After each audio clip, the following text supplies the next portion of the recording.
Media నేను మీ నందు. రీసెంట్‌గా పోక్సో కేసులో బెయిల్ తీసుకొని బయటకొచ్చిన రాజ్ కుమార్ బయటకొచ్చిన తర్వాత కుటుంబ సభ్యులందరినీ గూడా అత్యంత దారుణంగా చంపడం మనం చూసాం. ఇప్పుడు తను గూడా సూసైడ్ చేసుకొని చనిపోయాడు.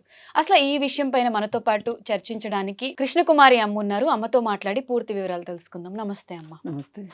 అమ్మ, ఇప్పటి వరకు సొసైటీలో మనం రెగ్యులర్‌గా చూస్తున్నాం. అంటే చిన్న పిల్లల దగ్గర నుంచి ముసలాళ్ళ వరకు గూడా ఎవరిని వదలకుండా ఈ రేపులు చేయడం ఈ పోక్సో అనేది గూడా చాలా స్ట్రిక్ట్‌గా పెట్టారు.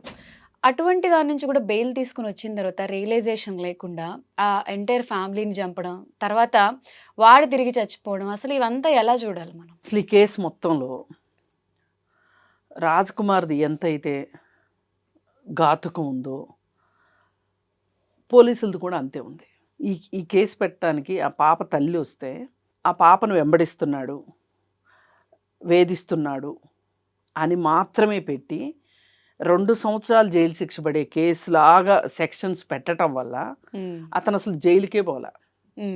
అసలు పోక్సో అంటేనే నాన్ బెయిలబుల్ కదా, ఉండాలి లెక్కైతే. కానీ వీళ్ళు 354 ఏబిసి ఆ సెక్షన్స్ మాత్రమే పెట్టడం వల్ల ఏబీనే సి కూడా పెట్టల, వెంబడించటం, వేధించటం, ఆ 2 సెక్షన్స్ పెట్టేసరికి వీడు బెయిల్ తీసుకొచ్చుకున్నాడు. ఈ బెయిల్ తెచ్చుకునేటప్పుడు కూడా ఆ బాధితురాలి అన్న అభ్యంతరం చెప్తే కూడా ఈ సెక్షన్స్ వీక్ ఉండటం వల్ల అతనికి బెయిల్ దొరికింది. అన్నిటికన్నా బాధాకరమైన విషయం ఏంటంటే బాధితురాలతో మాట్లాడకపోవటం. మాట్లాడితేనే ఈ తీవ్రత ఏంటో తెలిసేది, వీడి వికృత రూపం ఏంటో ఆ అమ్మాయికి మాత్రమే తెలుసు, ఆ అమ్మాయి చెప్పగలిగేది. అవును అవును. అప్పటికి వీళ్ళు ఈ సెక్షన్సే పెడితే గనక ఇంకా దారుణం అది. కానీ అసలు ఆ అమ్మాయిని తో మాట్లాడకపోవటం ఏంటి? అసలు ఏ మహిళలకు సంబంధించిన కేసు, బాలబాలికలకు సంబంధించిన కేసు అన్నప్పుడు దాన్ని షీ టీమ్స్కి ట్రాన్స్ఫర్ చేసేయాలి. రెగ్యులర్ పోలీసులు మాట్లాడకూడదు వాళ్ళతోటి. షీ టీమ్స్ వాళ్ళు మాట్లాడిన తర్వాత కేసు బుక్ చేయాలి అంటేనే పోలీస్ స్టేషన్ వాళ్ళు తీసుకోవాలి తప్పితే పోలీసులు మాట్లాడకూడదు ఈ కేసులో. ఎందుకంటే అక్కడ బాధితురాలు మైనర్ తోటి మీరు రెగ్యులర్ పోలీసులు ఎట్లా మాట్లాడతారు? మాట్లాడలేదు సరే, మామూలుగా అయితే మాట్లాడాలి కదా. అందుకని చెప్పి ఏం చేయాలి, ఈ కేసుని షీ టీమ్స్కి రిఫర్ చేయాలి. కానీ షీ టీమ్స్కి వెళ్ళిపోతే గనక లంచాలు రావు కదా. అందుకోసం వీళ్ళే తూతూ మంత్రంగా కేసు పెట్టారు, వాడు బెయిల్ తెచ్చేసుకున్నాడు. అసలు వాడు రిమాండ్కి పోలా. ఇది ఈ కేసులో మొదటి మైనస్, మొదటి అపశృతి. ఈ 6 హత్యలు జరగటానికి ఇది మొదటి స్టెప్. ఇప్పుడు ఇతను చేసిన నేరము గురించే అందరూ మాట్లాడుతున్నారు కానీ అసలు పోలీసుల వైపు నుంచి జరిగిన అపశృతుల గురించి ఎవరు మాట్లాడట్లా. అసలు పోలీసులు ఏం చేయాలి, అది పోలీసులు చేయాల్సింది ఎందుకు చేయలేదు అనేది ఎవరు మాట్లాడట్లా. ఇది పోలీసుల నిర్లక్ష్యం కాదు. భార్యతోటి బాగా గొడవ పడుతున్నాడు అతను. ఏంటి అంటే వీడి ఉద్దేశం ఏంటి అంటే ఎట్లయినా సరే ఈ కేసు రాజీ చేసుకొని ఆ అమ్మాయిని పెళ్లి చేసుకోవాలనేది వీడి ఉద్దేశం. ఆ విషయమే వీళ్ళిద్దరి మధ్యలో బాగా గొడవలు జరుగుతున్నాయి. ఆ గొడవల్లో అతను చెప్పింది ఏంటి అంటే వైష్ణవిని వాళ్ళ భర్త చంపితే, యూట్యూబర్ వైష్ణవిని చంపితే ఏమైంది, 4 రోజులు మాట్లాడుకుంటారు, 5వ రోజు మర్చిపోతారు, నేను నిన్ను చంపేస్తా. ఇప్పుడు వాడికి అడ్డు అనమాట, భార్య పిల్లలు వాడికి అడ్డుగా ఉన్నారు, వాళ్ళని చంపేయాలి, వాళ్ళని చంపేస్తే వీడు ఫ్రీ బర్డ్ లాగా పెళ్లి చేసుకుందాం అనుకున్నాడు. అసలు ఇది ఈ ఇంట్లో జరిగింది. ఆ పాప విషయంకి వచ్చేసరికి ఆ పాప వెంటబడి వేధిస్తుంటే అసలే తండ్రి లేని పిల్ల, ఆ పిల్ల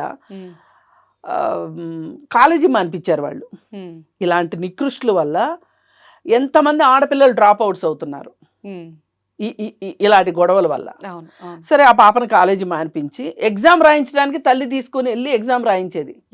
అయితే అలా ఎగ్జామ్ రాయడానికి వెళ్ళినప్పుడు కూడా వాళ్ళ అమ్మని తోసేసేసి ఈ అమ్మాయిని చేయబట్టుకొని లాక్కొని కారులో ఎక్కించుకుందామని చూస్తే వాళ్ళ అమ్మ తేరుకుని మొత్తానికి కూతుర్ని లాక్కొని వెళ్ళిపోయింది.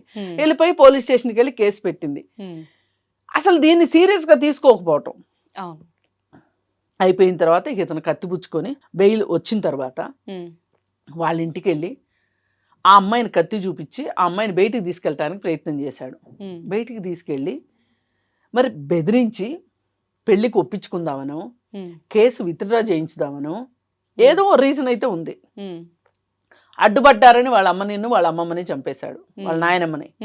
ఆ తర్వాత ఈ అమ్మాయిని కూడా వేరే తన ఊరు వైపుకు తీసుకొని వెళ్ళి పొలాల్లో చంపేశాడు. ఇంకా ఇంతవరకు పోస్ట్ మార్టం రిపోర్ట్ రాలా.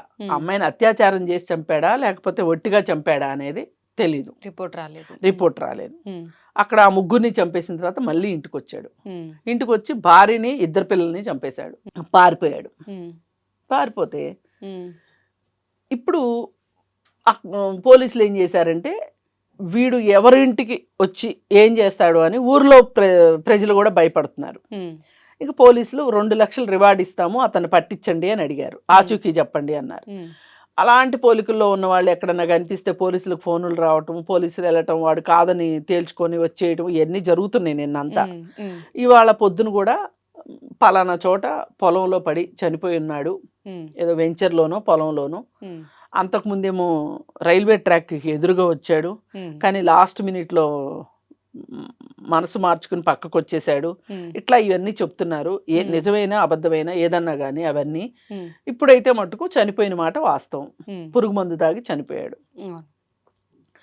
అయితే ఈ మొత్తం చూస్తే మనకు అర్థమవుతుంది ఏంటి అంటే అసలు ఈ రాజ్ కుమార్ ఇలా చనిపోవటం నా దృష్టిలో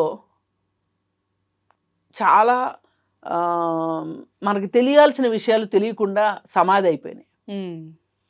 అసలు పోలీసులకి ఇతనికి మధ్యలో మధ్యవర్తులుగా వ్యవహరించిన వాళ్ళు ఎవరు, ఏ పోలీసులతోటి ఇతను మాట్లాడుకున్నాడు, ఎంత డబ్బులు ఖర్చు పెట్టారు, ఇవన్నీ కూడా తేలాల్సిన అవసరం ఉంది.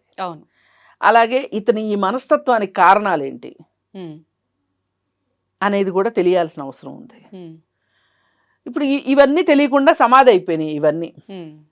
అసలు ఇప్పుడు ఆ పోలీసులు ఎవరైతే ఉన్నారో ఎస్ఐ, సిఐ, ఎస్ఐ మొత్తం విచారణ చూసుకుంటాడు,